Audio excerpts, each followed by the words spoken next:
बात है। विट्ठलपुर गांव में एक छोटी सी लड़की नैना रहा करती थी। नैना बहुत ही प्यारी लड़की थी। वो रोज समुद्र के किनारे जाती, घंटों बैठकर समुद्र को देखा करती थी। नैना की माँ नहीं थी। उसके पिता शहर में काम किया करते थे और वो गाँव में अपने चाचा और चाची के साथ रहा करती थी। नैना के चाचा और चाची दोनों ही उसे बहुत तंग किया करते थे। जब नैना के पापा आते तो सभी घर में अच्छा बनने का नाटक करते और जैसे ही नैना के पिता चले जाते फिर से वे दोनों नैना को परेशान करने लगते। उस परिवार में केवल नैना के चाचा का बड़ा बेटा कल्लू नैना का ध्यान रखता था।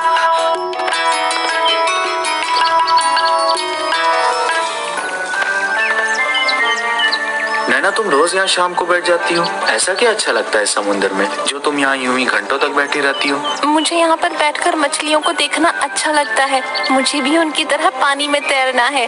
तो तुम ऐसा कर लो, पहले तैरना सीख लो, फिर तुम भी इन मछलियों की तरह समुद्र में तैर पाओगी।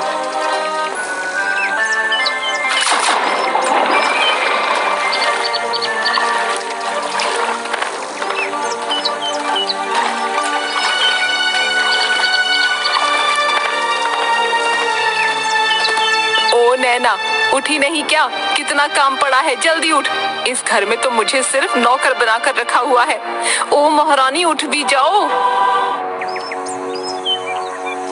ये मटका इधर लाओ, इसे मैं रख दूंगा। कमरे में तुम जाओ, खाना खाओ। भैया रहने दीजिए, चाची को पता चला तो वो बहुत डांटेगी। तुम चिंता मत करो, मैं संभाल लूंगा। हाय हाय, मेरे लड़के से काम करा रही है। एक काम दिया है तुझे और वो भी नहीं कर पा रही है।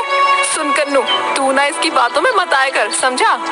मैंने ही उससे मांगा था, मुझे कुछ काम था इसलिए मैंने ले लिया। इसमें क्या बड़ी बात हो गई? जब देखो आप उसे ही डांटती रहती हो। इसके बाद नैना भी अपने काम पर लग गई। दिन बीतते गए।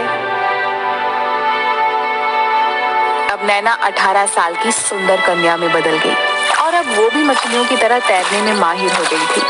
इसी कौशल का इस्तेमाल कर अब वह समुद्र में मोती ढूंढने के लिए जाने लगी। नैना तैरने में इतनी कुशल हो गई थी कि जितनी बार पानी में डुबकी लगाती कुछ न कुछ लेकर जरूर आती। एक दिन जब वह समुद्र तट की ओर जा रही थी।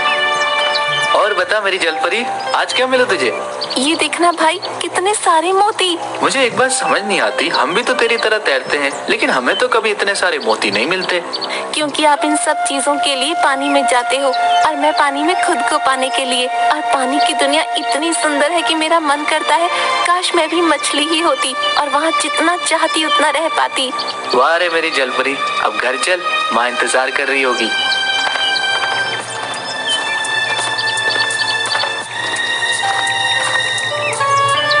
नैना इधर आ, आज क्या क्या मिला सब यहाँ पर रख दे और कुछ भी छुपाने की कोशिश मत करियो, देखियो। वाह, चल मेरे साथ काम करने में थोड़ा मेरा हाथ बटा। हाँ मेरा बेटा, चल तू हाथ मुंह धो ले, तेरे लिए खाना लगाती हूँ। वो भी मेरी तरह थक कर आई है ना, क्या हो जाएगा अगर वो भी खाना खा लेगी तो? मुझे तो खाना खिला रही हो और उससे काम करवा रही हो। वाह, जो अंदर लेटी पड़ी हुई है उससे भी कुछ करवा लिया करो, जब देखो तब सोती रहती है। मुझे तो समझ नहीं आता वो मेरी बहन है या नहीं। ऐसा नहीं बोलते, थक गई होगी इसीलिए सो गई होगी। और तू कितना भी समझ ले, वो तेरी बहन है, ये नहीं समझा? ऐसा है तो मैं भी खाना नहीं खा रहा हूँ, मैं जा रहा हूँ। कहाँ जा रहा है ये तो बता दे। जहाँ क्लेश करने वाला कोई ना हो।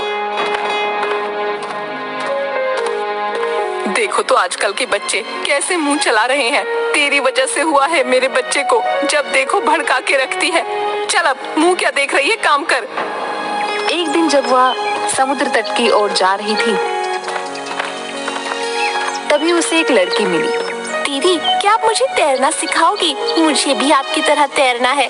अरे वाह, क्यों नहीं, कल से 5 बजे शाम को आ जाना तट पर, ठीक है?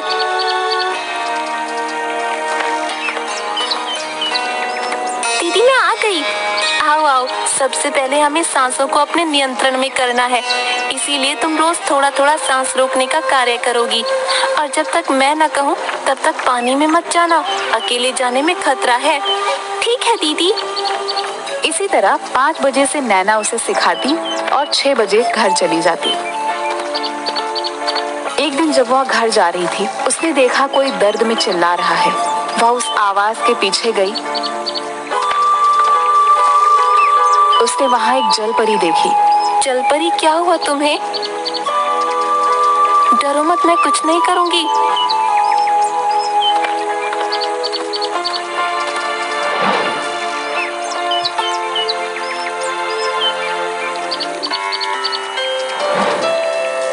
तुम कितनी अच्छी हो। मेरा नाम जिया है, तुम्हारा नाम क्या है? मेरा नाम नैना है। मुझे तुमसे मिलकर अच्छा लगा नैना, लेकिन अब मुझे जाना होगा। घर वाले मेरा इंतजार कर रहे होंगे। ठीक है, आती रहना, मैं रोज शाम को तुमसे यहाँ मिलने आऊंगी। ठीक है, कल मिलते हैं।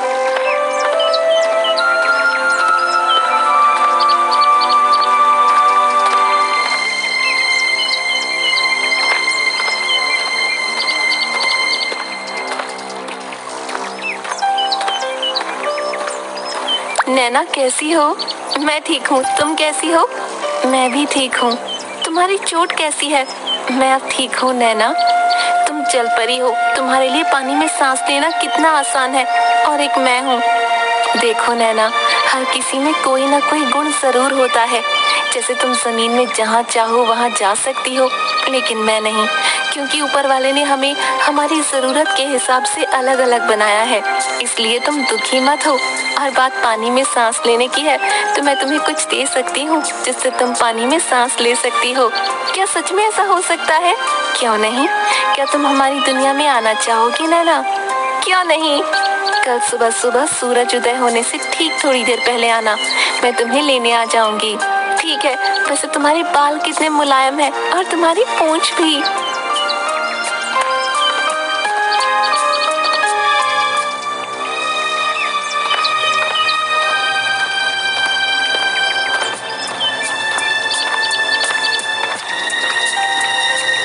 तुम्हें तैरना तो आता है ना नैना? हाँ, ये लो, इसे पहन लो। ये क्या है? इसे पहनने से तुम लंबे समय तक पानी में सांस ले सकोगी।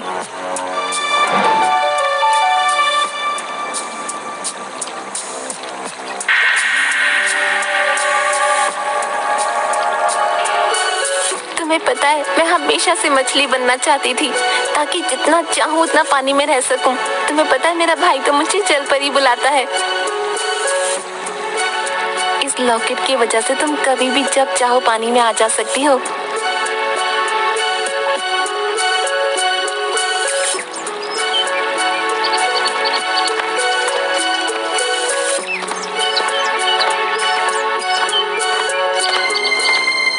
आज तू कहाँ गई थी? सुबह से गायब है तू, घर पर भी नहीं आई। बोल कहाँ गई थी? मैंने तुझे बहुत सर पर चढ़ा रखा है। रुक, तुझे आज बताती हूँ। बस थोड़ा सा काम था आज के बाद इतनी देर बाहर कभी नहीं रहूंगी। इसके बाद अगर बिना बताए गई तो टांगे तोड़ दूंगी तेरी।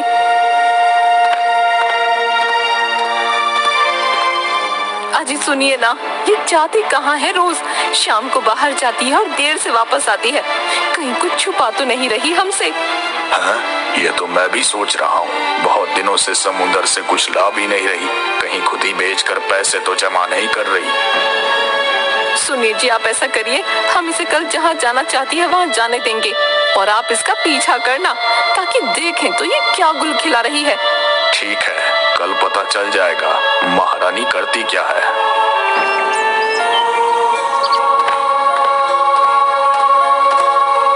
सुन, काम हो गया? हाँ चाची, हो गया, बस कपड़ों पे प्रेस करना बाकी है। अच्छा ठीक है, सुन, इसके बाद जा लियो जहाँ तेरा मन करे, लेकिन समय से घर पर आ जाना, वरना कल से जाने नहीं दूंगी, समझ गई?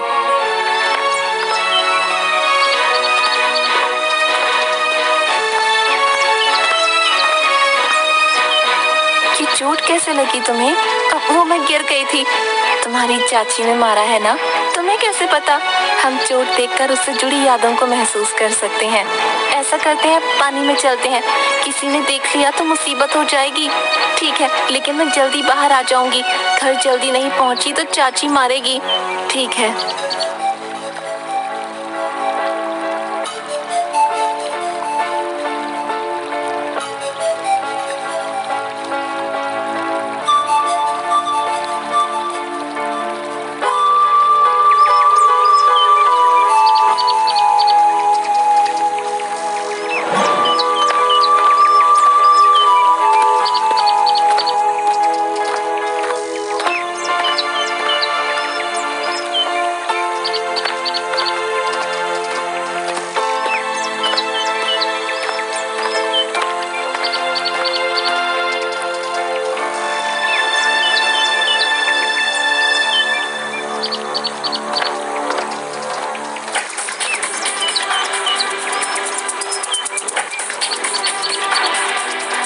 बचाओ नैना, मेरी जान खतरे में है। कुछ लोगों ने मुझे यहाँ बांध कर रखा है, मेरी मदद करो।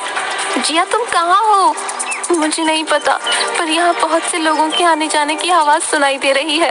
ये जगह काफी पुरानी लगती है, मुझे बचाओ नैना। तुम डरो मत, मैं तुम्हें ढूंढ लूंगी, भरोसा रखो मुझ पर। नैना ने कई दिनों तक उसे ढूंढा,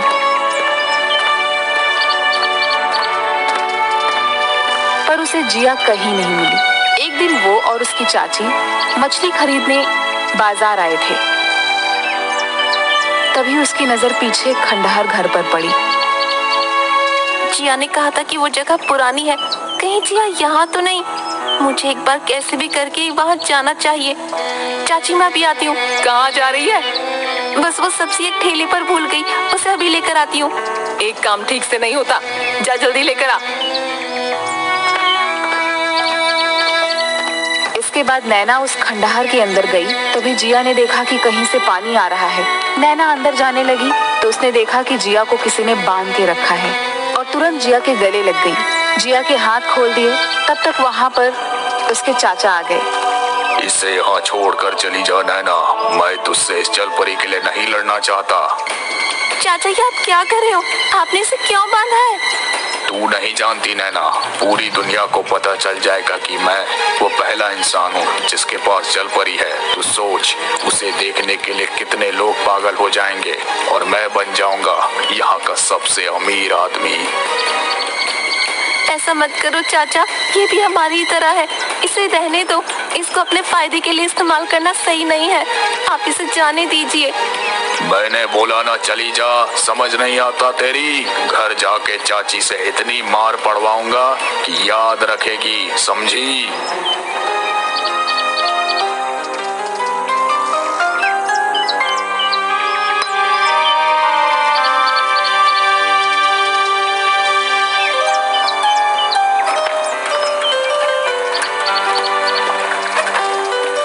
मैं तुम्हारा एहसान कभी नहीं भूलूंगी।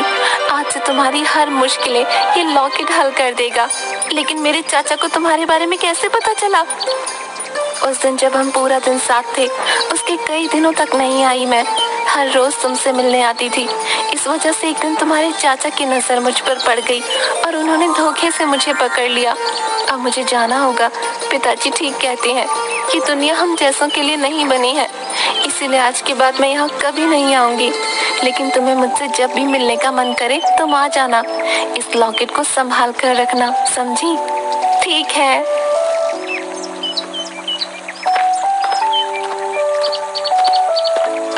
दूसरी तरफ नैना के पापा भी घर आ गए।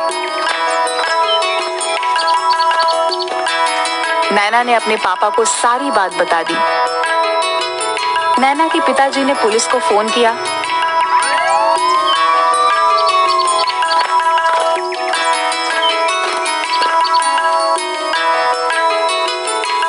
और नैना के चाचा चाची दोनों को ही बचपन से नैना को परेशान करने के जुल्म में जेल में डलवा दिया। इसके बाद नैना अपने पिताजी के साथ शहर चली गई और अपनी बाकी की पढ़ाई पूरी करने लगी।